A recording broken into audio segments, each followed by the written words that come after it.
नमस्कार मंडळी, मी आज उपवासासाठी काय काय नवीन पदार्थ केले आहेत ते आपण आता बघणार आहोत। प्रथम मी रताळे घेऊन ते स्वच्छ धुवून त्याची साल काढून घेतली आणि जाडसरच थोडेसे त्याचे काप करून घेतले।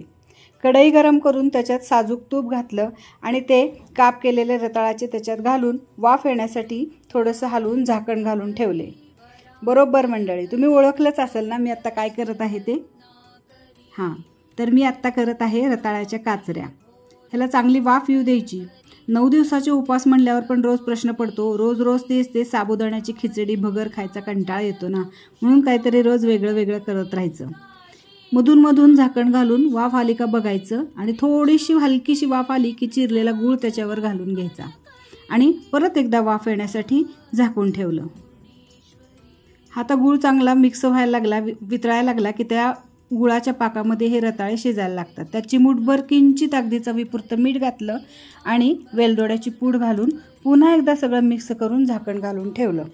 थोडीशी जाडसरच कढई बुडाची घ्यायची म्हणजे गूळ फारसा करपत नाही। हे सुंदर अशा काचऱ्या इतक्या मस्त लागतात ना खायला, वा वा मस्त, खूपच छान लागतात। आहा खमंग। तर अशा ह्या काचऱ्या माझ्या तयार झालेल्या आहेत।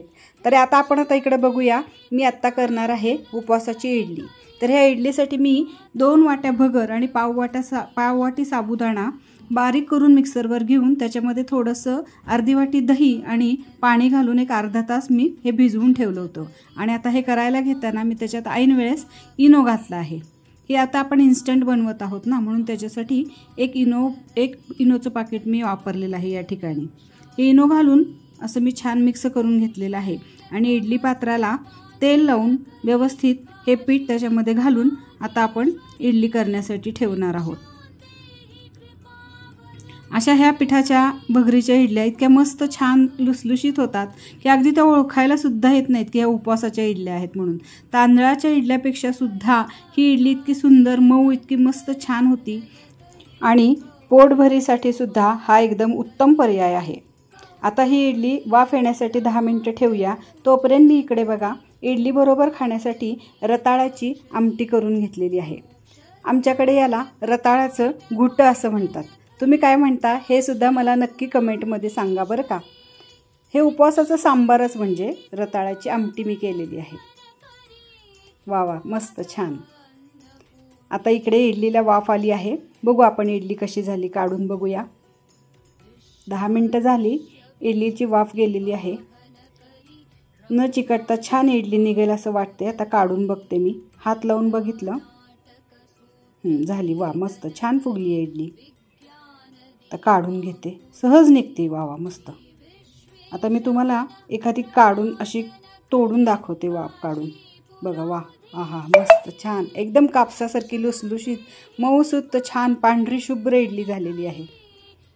आणि इकडे मी नारळाची चटणीसुद्धा केलेली आहे। इडली बरोबर खायला उपवासाची नारळाची चटणी, शेंगदाण्याचं कूट आणि ओल्या खोबऱ्याची चटणी, काकडीची कोशिंबीर केली आहे आणि हे रताळाची आमटी, रताळाच्या गोड काचऱ्या आणि असा हा आजचा फराळ नैवेद्य मी आता देवीला दाखवणार आहे।